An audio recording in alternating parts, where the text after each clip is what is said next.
All right, let's now explore the college planning piece. Last time I recorded, we did the career planning. We took a look at financial analysts and some other career choices. This time we'll do some college planning. So if we click on college planning, the first piece I want to get into is preparing for college. And if we click on to prepare for college, the biggest piece about preparing for college I want to show you is the college planning timeline.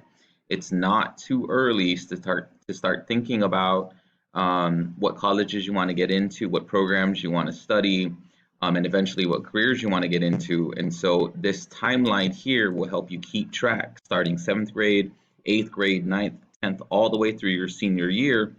And the idea is if you are on track and following this timeline religiously, you should be okay by the time your junior and your senior year come around. So let's take a look here. This is the college planning timeline.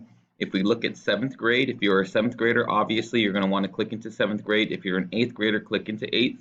We'll click into both just to see what it looks like. If we click into 7th grade, you'll see that there is a checklist of things that you should already be doing. Use this timeline as a guide for you to see what you're already doing and what you should continue to do. Or if there are things here that you haven't yet started, now would be a good time. So as a 7th grader, are you working at developing good study habits? Are you maintaining good grades? Are you saving for college? And I talked a bit about this, but my personal belief is that your college expenses are not your parents' responsibility. It is 100% yours.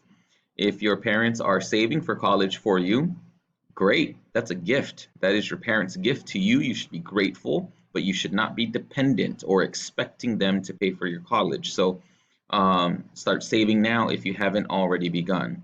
Go through the rest of this list. If you can check off most, if not all of these things, then you're in a good spot if you're 7th grade in terms of preparing for college. 8th graders, if you click onto 8th grade, you'll see, are you continuing to study hard? Are you continuing to save for college?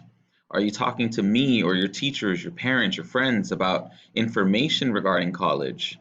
What about some extracurricular activities like sports, performing arts, volunteer work? Are you getting involved? Because all these things start coming into play your junior, senior year. It starts to reflect on who you are, and college admissions boards start to look at these things and say, yeah, you know, this kid looks like a well-rounded kid. We want him in at our university. So this is the preparing for college piece that I think is important for you guys. Let's get into test prep. Now, we're not going to get too much into this, but you should know that most universities across the nation and certainly across the Western Hemisphere and most likely the Eastern Hemisphere as well. Actually, it's probably safe to say that most respectable university institutions out there are going to require some kind of entrance test. Across the United States, it is almost always going to be your ACT or your SAT. And so this test prep feature will allow you to click into any one of these to include, look at this, the Armed Services Vocational Aptitude Battery, the ASVAB. You can click into any one of these. 8th graders, you'll recognize the PSAT as well.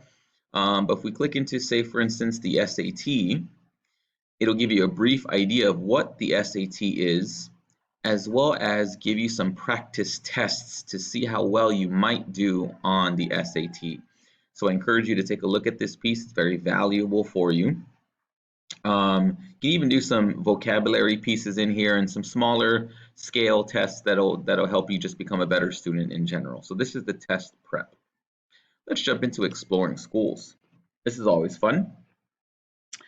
If we go into exploring schools, it is just as it sounds. It allows you to start to browse schools generally, right? It doesn't require you to know what program you want because there are specific schools that boast better programs for specific fields, and that's it gets a little bit more complicated as you get a little bit older. But for now, it's just a good idea to start browsing schools, seeing what's out there, seeing how much tuition is these days, and what kinds of degrees these universities offer. And so this will be a great place to start. So under exploring schools, you'll see that you can do a you can do a quick search and simply type in the name of a school that you might be interested in, right? If you already know, maybe your parents are graduates of a particular university and it runs in the family and you want to continue that tradition, maybe you already have a school in mind. Or you can do a custom search over here. And if you drop down the school type, you can narrow it down to 4-year schools. That's the bachelor degree programs. 2-year schools. These are the associate degree programs.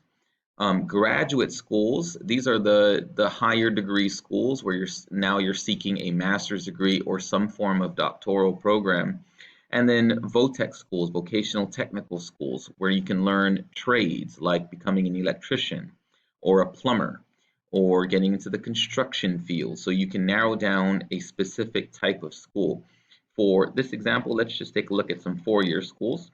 We can also narrow down the location.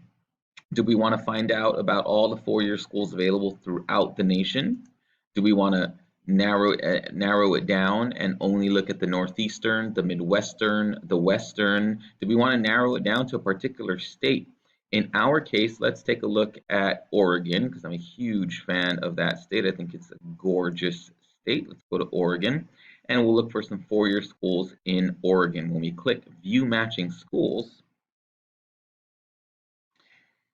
you'll see that it will generate a long list of all the 4-year schools available in the state of Oregon. You'll see it starts alphabetically from the Art Institute of Portland, and it ends with Willamette University. In particular, let's just take a look at the University of Portland. What's nice is you can see not only will you see the list of schools, but what type of school it is. It offers 4-year and graduate programs.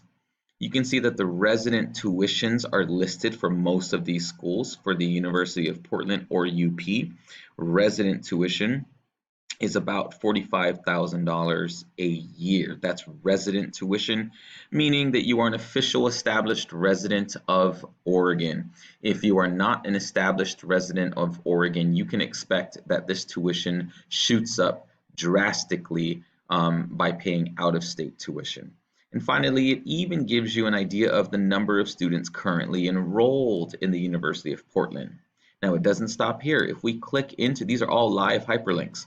If we click into the University of Portland,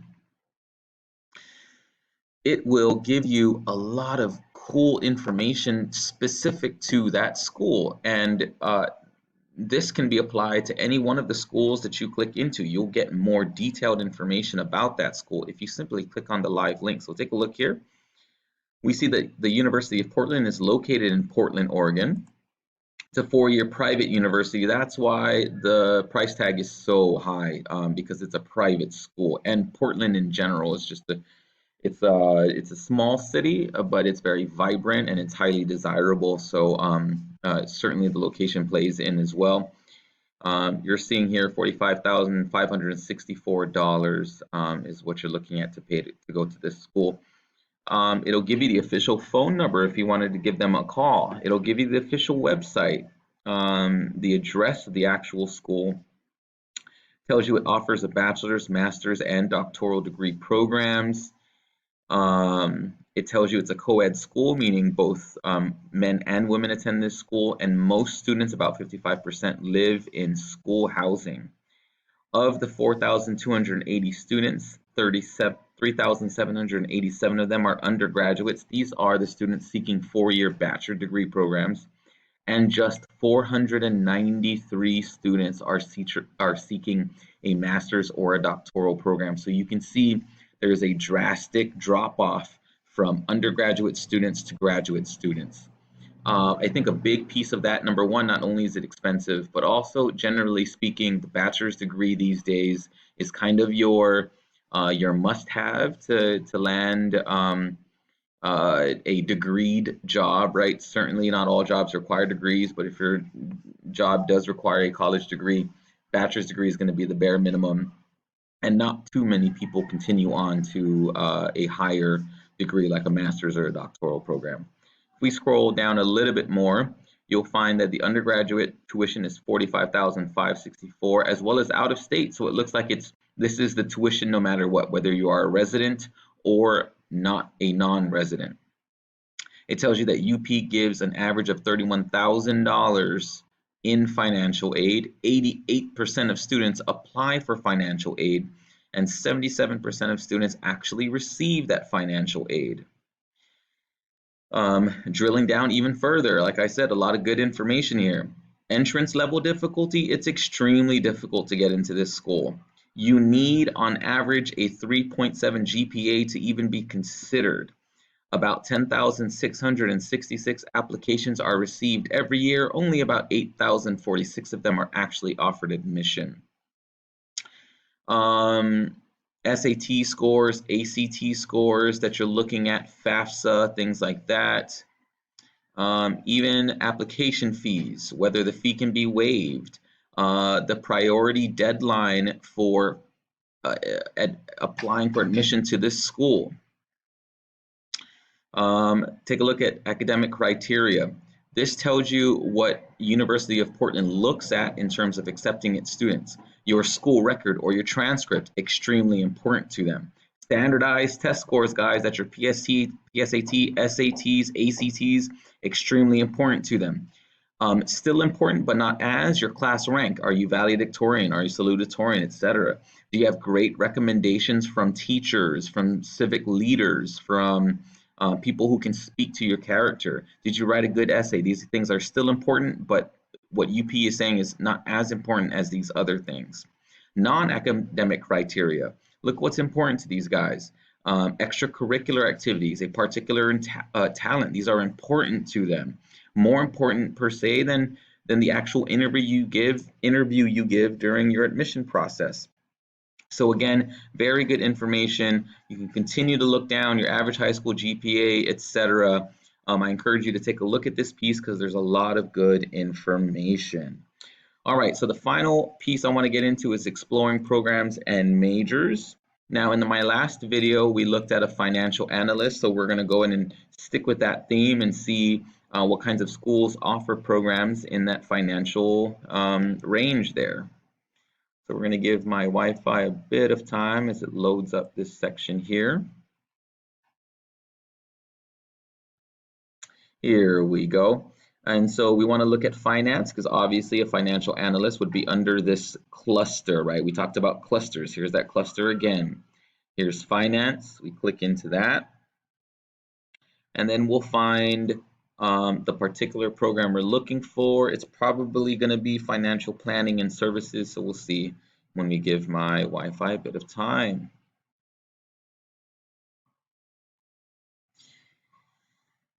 You can see I'm not blessed with the internet that Dodea provides, but here we go. All right, so under financial planning and services, we click into that. Ooh, and I'm running out of time. I have a minute and a half to finish this video before I get cut off. So hopefully my Wi-Fi can cooperate here. Burning precious seconds. Sorry, guys. Here we go. So you'll see that when you click into that particular program, it tells you that this program is available in these options: bachelor's degree, master's degree, some related careers. But if we click into schools offering this program, you will see that it will give you another list of all the schools either across the nation, or we can again drill down to the Midwestern region, the Western region, or a particular state. Mrs. Camacho might be inside recording. That might be what's holding up my internet here. But schools offering with this program, let's say we want a bachelor's degree in it, in any school in the nation. We hit go. I have 35 seconds to finish this. Come on. So sorry, I'm gonna very quickly end this video. So once it loads, I just want to quickly show you. Oh boy.